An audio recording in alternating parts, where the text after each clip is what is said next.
I'm ready to have some conversations about Butler. Yeah, they're warranted. It was bad, They're warranted. like really bad. And as you know, I defended him most of the season. I thought it was better than people gave it credit for, and the numbers backed it up. The last 2 weeks, I'm just like, what the hell are we doing, man?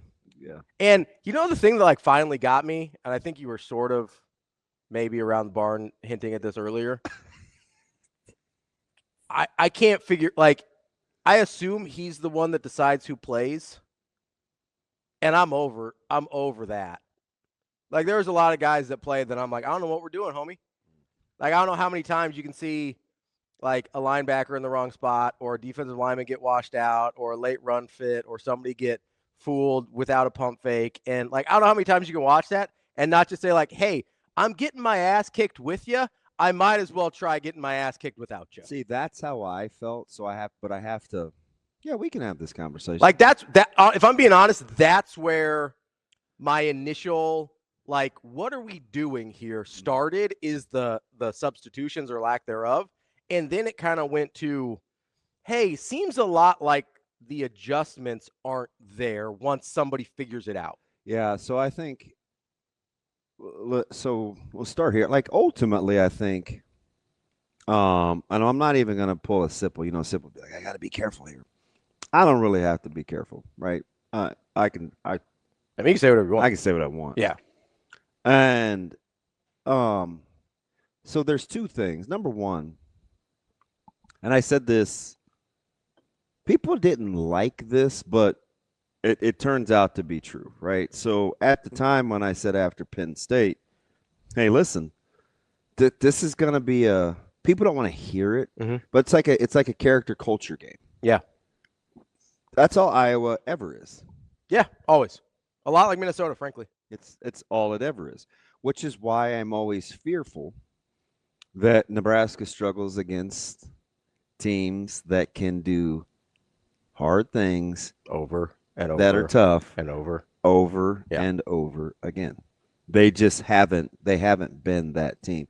So to that point, to your point, at some point, whether it's from a development standpoint, whether it's you want to play young player standpoint, whether it's whatever, you want to coach your way into having options, you have to play in such a way that gives you the most coaching options. If the coaching style or the scheme or the environment is such that it takes such an elite few and it doesn't whittle out or get the right elite, then you have to take a look at it. Yeah. So you can want to be site-based, you can adjust, you can want to site adjust, you can be comfortable doing things. But the fewer people that you have can pull that off, the worse you're going to be. The worse it's going to be. Yeah, yeah. So you have to revisit that. Now, I'm not one of those guys. I'm not dumb enough, and I've done this long enough to know I'm not just going to listen to narratives because somebody told me, right? So, Blackledge, bless his heart, I was messing with him at Penn State during the broadcast, because I met him at the Jet Awards. He was our guest speaker. Yeah. And I was like, yeah, I said, you even have former players repeating, like, hey, NFL guy, want to stop the pass first. Yeah. As though it's intentional to not want to stop the run. Right. It's not. So that's number one. I want to make that clear. The intent is to not stop the run. Yeah. That's a byproduct. That's not what they're trying. That's not what they're going for. Right. So, but again, people can make you dumber, and this isn't to Blackledge. This is for people that pair it without taking time to ask the questions. Hey, what's the design here defensively? Yeah. What's the desired outcome? Like, what's the desire? Yeah, what's the desired outcome? What are we trying to do? What are you trying to do? Yeah. So, with JB, I think I can see what he's trying to do. I do actually. What I don't understand is, it's kind of twofold. So it's not as linear as I'm going to say it. Okay. So other people will try to make it that linear. If you're not getting the outcome there's three things actually. If you're not getting the desired outcome that you want, Mm-hmm. I can use new players. I could teach it different, or I could double down on the process.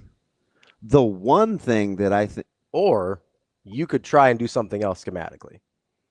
that's what I'm saying. Like, Or is that what you meant by teaching two, different? yeah, Okay. that's two. I thought you meant like technique wise. No, Okay. Gotcha. Okay. what I don't understand Mhm. is fast tracking guys or riding with guys that over time have proven that they're not capable. So that's the thing that's the got me. But there's a couple of things in that. Mm-hmm. And you can do with it what you will. I'll just tell you what I think people think. Absolutely. Like, I think for whatever the reason, and coaches aren't always right. I'm guilty. Like, everybody's been guilty of this. Mm-hmm. You think you see something in somebody or some things, 100%. and you want to go with it. 100%. Right? Oh, I know what they're capable of. Right? So there's that.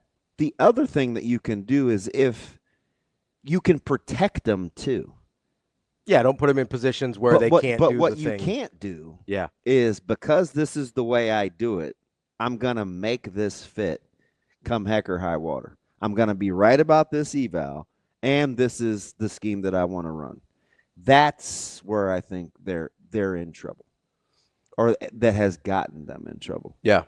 And I had this conversation, and it's hard. Like, this went deep into the night with guys, where if you're going to start on the defensive side of the ball, which clearly this is where you want to start, right? You stop the run with attitude and toughness. Yeah. You defend the pass with skill. Yep. I'm going to say this one more time. And anybody, I don't care if it's Saban, I don't care if it's Kiffin, you stop the run with toughness and attitude.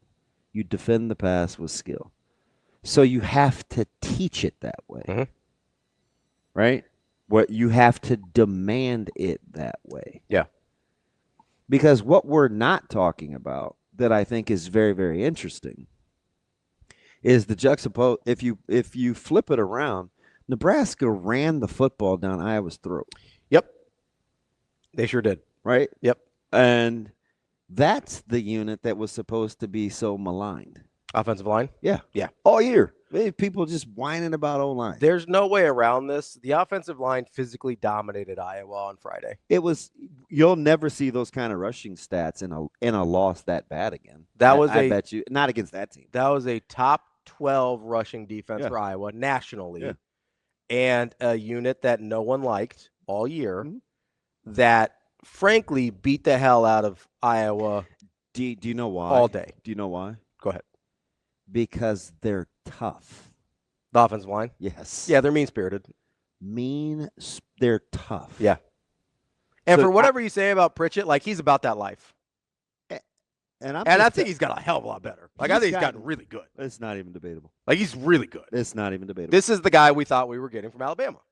We've seen it the last probably 4 or 5 games. He's better now. Yes. Than when he was at Alabama. For sure. I think this is what people thought they were getting in an Alabama left tackle or right tackle. So it's not, because you can't have it both ways. You can't be down on, because people are down on Coach Holgorsen and the staffs in general, right? Mm-hmm. But you can't have it both ways. You can't be upset with like sequential play calling or whatever, and then say, oh, you like the offensive line is smoke and mirroring running the football. No, they were dominating. They were. It was so physical. They were manhandling them. And I'm not gonna go crazy. I'm not either. But like, you see the holes that were opened up. Like, I don't know how else to put it. There was some serious pad popping going on. Yeah, like they were giving it to him. See, that's what I want to have happen on the defensive side. Defensively. Yeah, it didn't at any point. Listen, when you're playing a puller, play it. Yeah, hammer him. When you're trying to get reached, be violent. Mm-hmm. Where, again, I don't know, and I'm telling you, I don't know enough about what the desired outcome is. Hey, when I see arc step or I read zone or I read this, this is how I want to do it. I just know you can't defend the run playing laterally when you see scoops and outside zone steps. You Mm-hmm. just can't. You have to attack it at 45s and get vertical. And I have a hard time believing that isn't taught. Mm-hmm. So what happened? I don't know. Right? Where it could be a misevaluation of talent. It could be they had to do some things defensively that I know that they're uncomfortable doing, but you have to be able to play more than two linebackers. Mm-hmm. If you can't play more than two linebackers at a functional level, then you have to either revisit the system or revisit the eval. Yeah. You cannot say like, and this is one of the things that bug me to no end. And when I look at when I hear and I say I look out there and I see a young guy this or a redshirt guy that or this, like those kinds of things bug me because at the end of the year, at this juncture in the season, nobody cares about how old you are. They care about how you play. Yeah. And you may be right as a coach because those players are inevitably going to get better. I think. I won't say that. Inevitable is strong. Yeah, I don't like extremes. There's a good chance they have an opportunity that they're not done with their maturation. Yeah, their Let's say development. Sure. that. Yeah. But what you can't have is you can't resign yourself to that because it's up to you and that staff to make sure that they're playing in a way that gives you the best chance to win Today. right now. Right now. And here's the thing that because if you don't always know what the desired outcomes are, I know even less, right? In terms of what they're trying to do defensively. I mean, maybe not. I don't know. Schematically. Here's why it bothers me, right? Is because I do understand a certain amount about the way coaches think and the way things logically should happen. And for me, and you brought this up, but I wanted to hit on it again because I think it's important. And it's one of my biggest frustrations because I'm not going to try and sit here and pretend like I understand exactly what they're trying to accomplish. Mm-hmm. I am certain they weren't trying to accomplish giving up 40 points against Iowa, but the details of it, can get a little granular for me. I will say. Did you think Iowa had more total yards? Yes.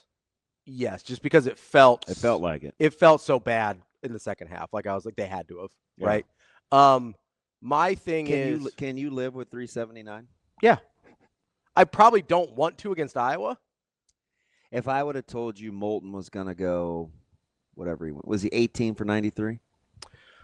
Like that, yes, right? I believe so. And Gronowski was going to be under 70. I would take that 100%. Yeah, there was 40 points, right? Yep. At the end of the day, we can nitpick, and this is going to be a fascinating day, right? 888-638-4876. All these people have all these strong opinions when, like, they're hammering on either social media or message board. Like, I think the easiest way to reconcile, like, people's thoughts is to, like, just talk about it. Yeah, have a discussion. Because it's easier for us to understand what you mean to navigate a discussion than it is just 50 characters or 60 characters. So I'm more than willing to have any sort of conversations about just about anything because the program right now is you have to really, really take. It's soul searching mode. It seems a little hyperbolic, but maybe not. I don't think it is. I really don't. I'm not going to fight you over that. Yeah. But I mean, it's serious self-eval at the very least. Yeah, that's what it is. But like, I think you got to go a little deeper than that on some of this. Coach Rhule, he definitely has some tough decisions to make. Yeah, and there will be some big things that happen. I think in the next couple of weeks that I think we just have to allow ourselves to understand it's part of the process. That's my gut.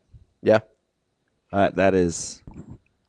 And some things are evasive, and you try to pin them down and have these conversations. And listen, not everything is for me. Yeah, Right? for sure. So, generally speaking, as a way of life, not everything is for you. Yeah, absolutely. Like just as people, not everything is designed for you. So, I'm willing to I'm more than willing to sit and watch. But I do know one thing. Mm-hmm. You cannot do what you've been doing. For sure. Like And this cannot continue. then there's a lot of places I would start too. Like um I mean, I'm starting with defensive coordinator. If I'm being like, that's where I started with the show. That's where I'm starting with my soul searching as well. Because the thing that I don't understand, it's the thing I understand probably the most about coaching, but I don't understand about what I continue to see is what do we always say? You don't always play the best player. You play the player that you can trust. mm-hmm. At what point, after you see the same result over and over and over and over again, do you decide you can't trust that person anymore? Because or those people anymore, because I don't think it's one guy, right? I think there's several. But at a certain point, I don't care what happens in practice. If they prove that I can't trust you in a game, that's what matters. I get practice has to be there too. I get they have to show it every day because that's what you're talking about. Mm-hmm. Show me you can do the hard thing every day. Because if you can't do it every day in practice, I don't trust you can do it every snap in a game. But if somebody tells you, screams at you with their play over and over again that I cannot be trusted to do my job, at some point you have to give somebody else an opportunity. You have to. Mm-hmm. And if you don't, you're hurting the entire team. Like if you're either so stubborn or like can't see it or whatever, have the blinders on. I don't think it's malicious. I don't think it's intentionally harmful. But if you cannot see it, then you're hurting everyone. Like there are certain guys on that defense that proved they could not be trusted. And I think people think I'm only talking about one or two. There's several. Like this isn't a one guy thing. There were several guys on that defense that proved they could not be trusted over and over and over again. And yet we kept seeing them over and over and over again. And like I said, I got this from you. If I can lose with you, I might as well try losing without you. Yeah. Or more like I haven't won with you. Yeah. Like if I'm going to give up 40 to Iowa with you, maybe I try something else. Yeah. No, I mean, I get it. That's where I start because that's the hardest thing for me to fathom is watching that and being like, nope, those are the guys. I guess part of the things that I would like to know, just so I could have more intelligent conversations, is like why be pot committed to some things? Like why do some guys get fast tracked? Yeah. Like that's what I want to know. Because that, and again, I'm going to say this again. Not everything is for me. You don't have to tell me, but one thing I think you have to know is why did you think the way you did? Yeah. I said this 2 weeks ago. This isn't even revisionist history. You didn't get what you wanted with the explosive movement front, right? Just didn't happen. Why? Fair question. I don't know. Is it miseval? Is it how we taught it? Is it maybe we need to tinker with? We thought this scheme would, because this happens. I'm just telling you, and guys, you don't want to hear it, but even for as much money as these guys get paid, you think it's going to go one way and it doesn't? Schematically, you coach what you know. Sure. You coach. You don't want to be in a position where you're coaching something you don't feel like you're an expert in. Not mid-season. Sure. Yeah, absolutely. So there's always this crazy fine line. There is three defensive coordinators and Matt Rhule on the staff. There is this crazy fine line between, all right, scrap overhaul. Does this come across as panic or do what we have to do to win? But you cannot call base in goal line, right? Like, no, you just can't. No. But he knows why that happens. He has to ask himself, is this something that's repeatable? Is this something that I can grow from? Is this me getting caught? Like, the self-eval thing is critical, but it's not just coaches. It's players too. Sure. Absolutely. Like players have to ask themselves, Was I actually doing all the things I was being asked to do? Yeah. Was I actually doing the hard Am I really capable of doing hard things every every day? Yeah. And if you think the answer is yes, and you feel like you're being honest with yourself, then that's probably when you start being like, okay, well, am I just not a good fit for this system? Am I, that's where you have to start asking those questions. Yeah. And it's always weird too. Like you never. So this is interesting because I don't know. Everybody's different in terms of how they approach ball, right? Mm-hmm.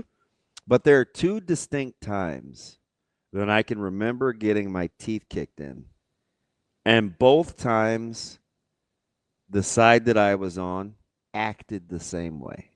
Mm. So I go back to 96 in Tempe. Okay. Got our ass kicked. Yep. Up and down the field physically. Mm-hmm. I remember our warm-ups. I remember their warm-ups. Clearly. Pissed. I'm a captain too, so this is on me. Mm-hmm. And the rest of our guys, where these guys, they come out of the deal, they walk through our they walk through our warm-ups. We're stretching, freaking Peter's losing his mind, and not enough guys were bothered by it. Mm-hmm. We got our ass whipped. And I fast forward, 19 years later, we're getting ready to play Central, and we're loosey-goosey, and we got the music going, and man, Central didn't say one word. Not one. Walked out, warmed up. I'm like, man, I know these guys. Like, I grew up with these guys. Only two coaches said hello. It was Mackey and Coach Muhammad. Only two guys that spoke. Everybody else, mirrors in their pocket, practice looking hard. I'm like, cool, right? When I walked in before we kicked off, I'm like, Fods, man, these guys are dialed. Mm-hmm. Like they met during their warm-ups, before they went in, like they met. Mm-hmm. They didn't say one word.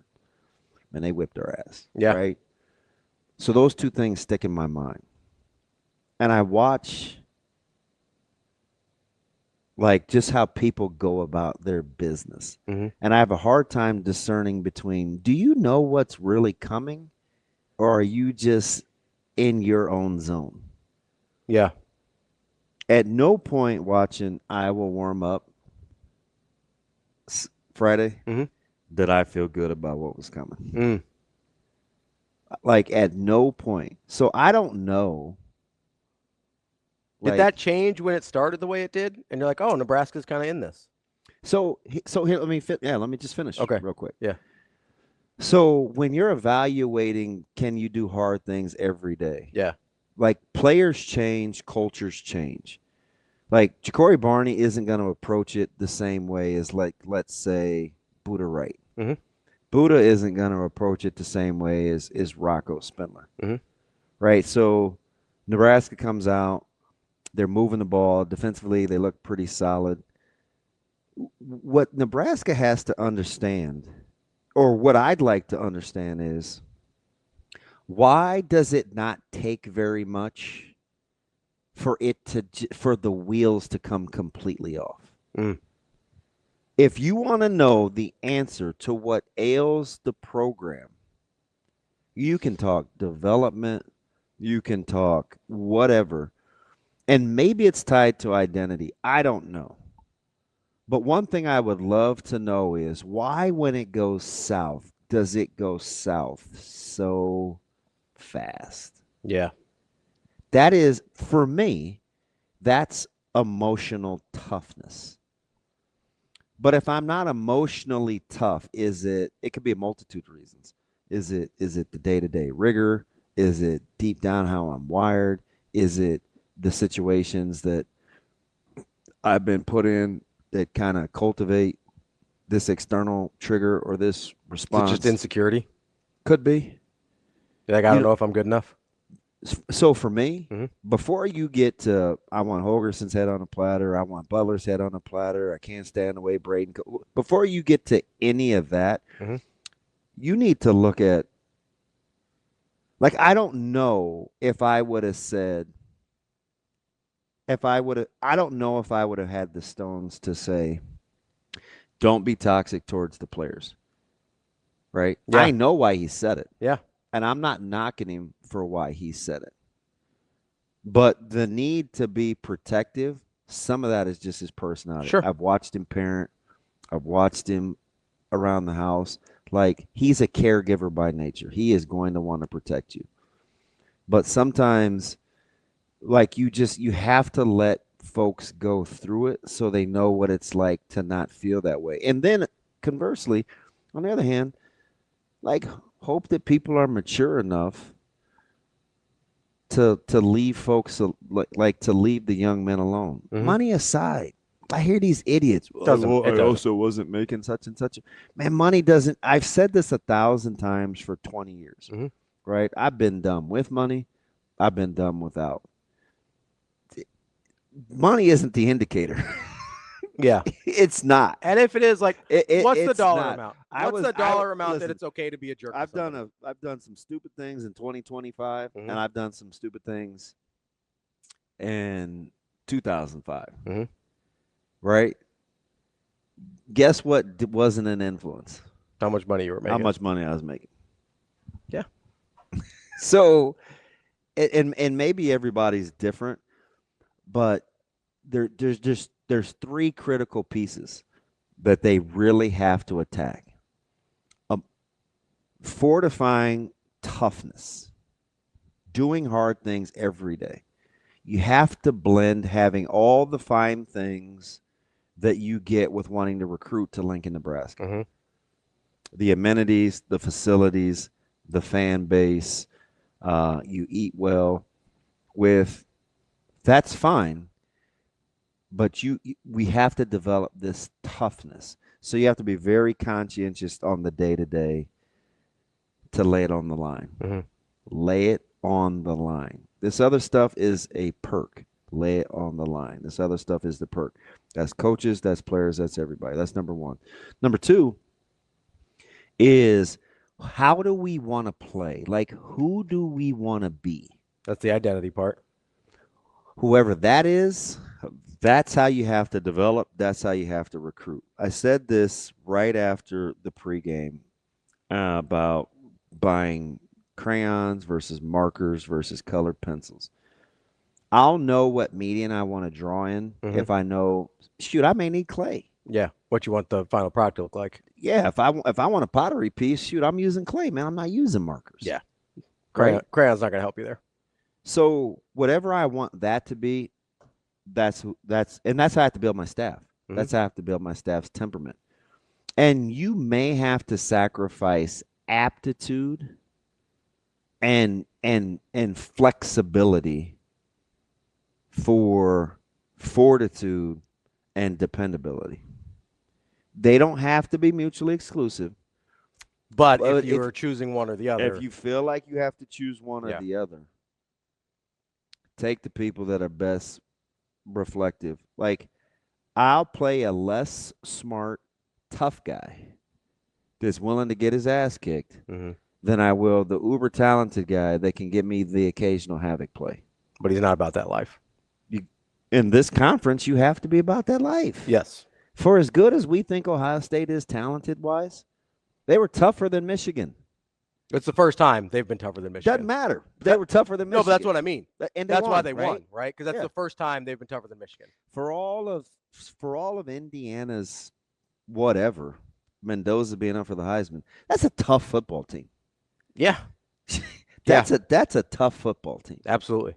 Like, what is it that we like about Iowa? Tough. That's a tough football team. Mm-hmm. What's the thing we hate about Minnesota? They're tougher than us. So those are things, and nobody likes to say those things out loud. But you have to examine it. So that's number two. And then number three is going forward. Who do we want to surround ourselves with that give us the best opportunity at a future? Not everybody is for you. Yeah. Listen, not everybody is for you. So surround yourself with people, and it doesn't mean yes men. No, or yes women. but it's people that you can tell they're motivated by wanting you to succeed. They're going to tell you the truth out of love. Yeah. Just keep it simple. They're Yeah. going to tell you the truth out of love.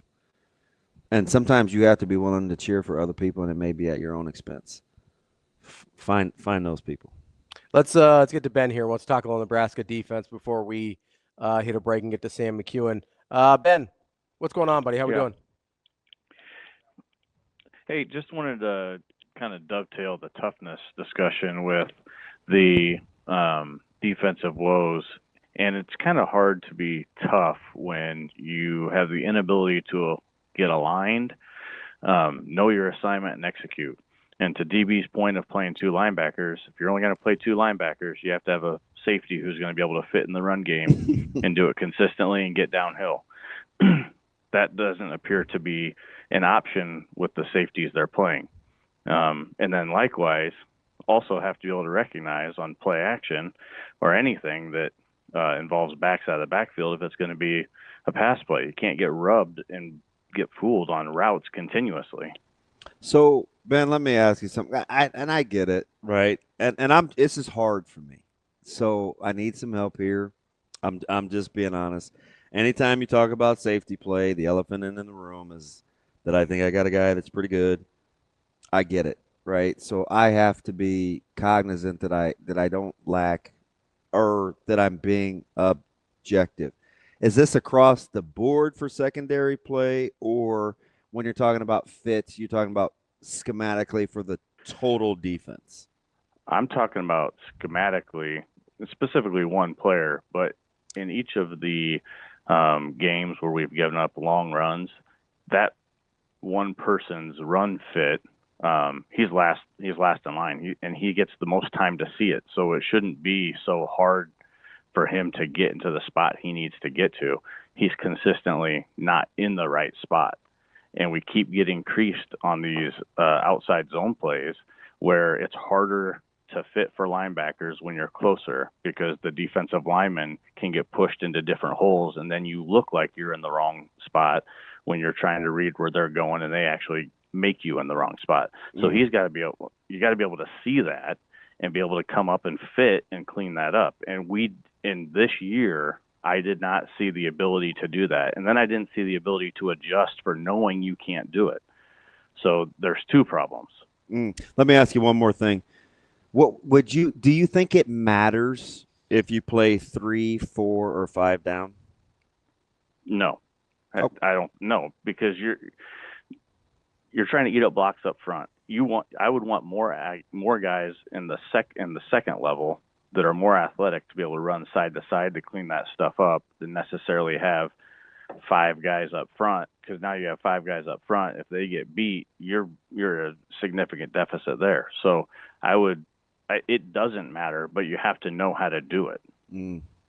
All right, I'll rock with that. Appreciate the call, Ben. Good stuff there. I'll take it. No, I thought so. I think that's and the only call. reason I asked him the second question is because it just let me know like how open-minded. Yeah. Well, how open his mind was to, because there's multiple ways to skin a cat. For sure. And I think Jay Sadi in here. That's my dude. He's a Miller South guy though, so be careful. Oh, I know. We had it out a couple weeks ago. He's a knucklehead now. Yeah, no, but I think we reached some common ground. He said this in the post game. You talk about somebody that's seen me at my worst. Jay? That dude has seen me at my worst. So he mentioned this in post game, and then he brought it up again this morning. And I think it's fair.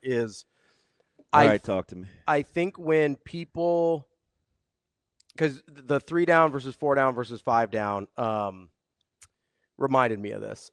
He said when people talk about the defensive line and about them being too small, it's about them playing small, not actually being small, right? If they played the way we wanted them to play with violence and aggression and solve problems with aggression the way we talk about, then we wouldn't have a problem with their weight. Mm-hmm. We have a problem that they play small. We have a problem that they have small attitudes, that they have toughness of smaller guys, rather than like, it's not like if they looked like Iowa's under 300-pound line, we'd be cool, right? It's not actually about the size. It's about how big they play, and they don't play big enough. Yeah. Which I think is fair. I think that's a fair place to land on it, because if we had 3 down linemen and they played huge and everything worked, we wouldn't care there's 3 down linemen. And to Ben's point, when you play 5 down linemen, that causes problems on the back end for some other things as well, right? Yeah.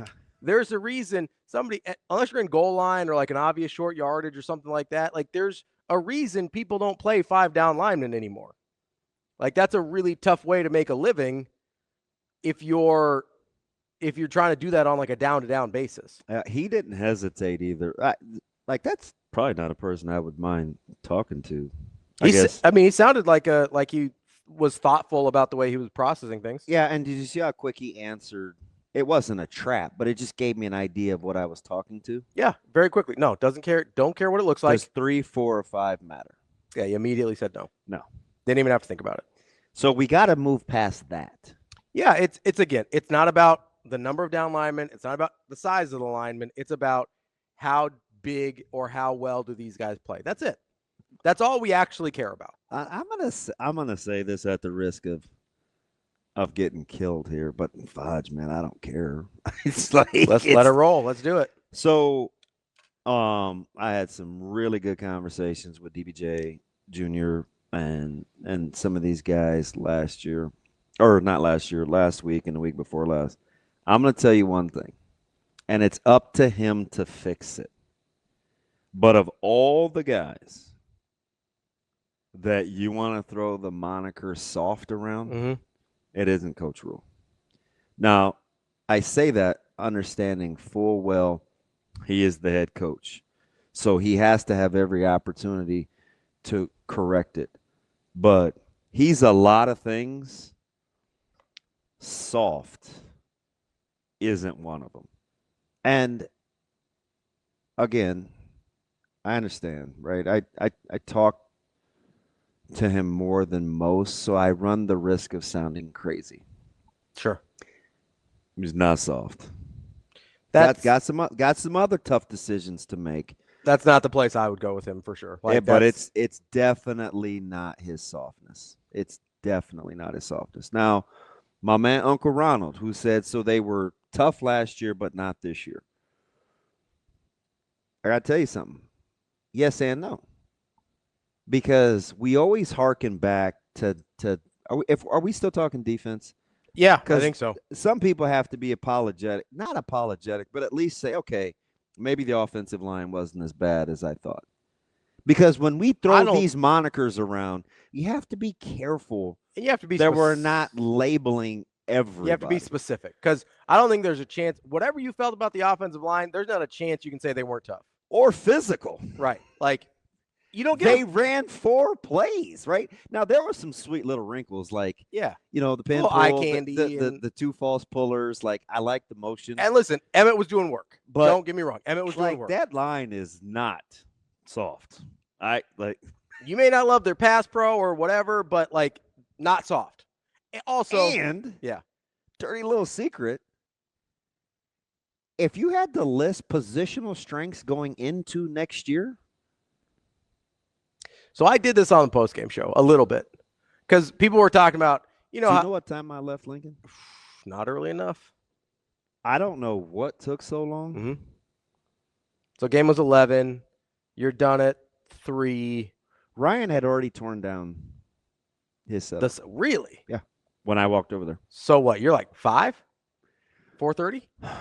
It's a blur because I was super pouty. Okay. So I don't even know. It was later than I thought. Okay. So I kind of did this with Rico on the post game, because everybody's emotional, myself included, and everybody's calling. I realize you're going to be like, man, that damn DB is a fool. I'm just telling you, man, dude isn't soft. I know what he's trying to accomplish. He's got some tough decisions to make, but that's the guy you want making them. I'm just saying, because he'll worry about being well liked later. Mm-hmm. He'll worry about being well liked later. I think if you're a hey, I want heads on a platter guy, I think you could make the argument, and especially considering how the season started and people wanting to call for Donnie's job and whatever, I think you could make the argument that of the people that deserve to have their job evaluated in a critical way, Donnie is not anywhere near the top of that list. I would agree with that. You know, I think Eckler's I agree with Eckler's probably one. Eckler's probably one. You could make an argument Donnie's somewhere in that, like whatever the next spot is. My arguments would probably be for Donnie and Barthel in terms of guys that I was like, yeah, there's no like guys that don't need to have their job questioned or have their performance questioned. He's somewhere in the next couple of guys after Eckler. He's Cappy. He's already gotten rid of a couple friends. Yeah, so listen, if don't think that's a thing. He didn't know Braden. He didn't know Butler. He didn't know White. You think he wanted to get rid of Cooper? Now, a couple of those guys left, but Knighton was his boy. Knighton was his boy. So, Cooper was his boy. Like Demoted Sat. Foley was his boy. Didn't know Holgerson when he hired him. Like what friends are we talking about?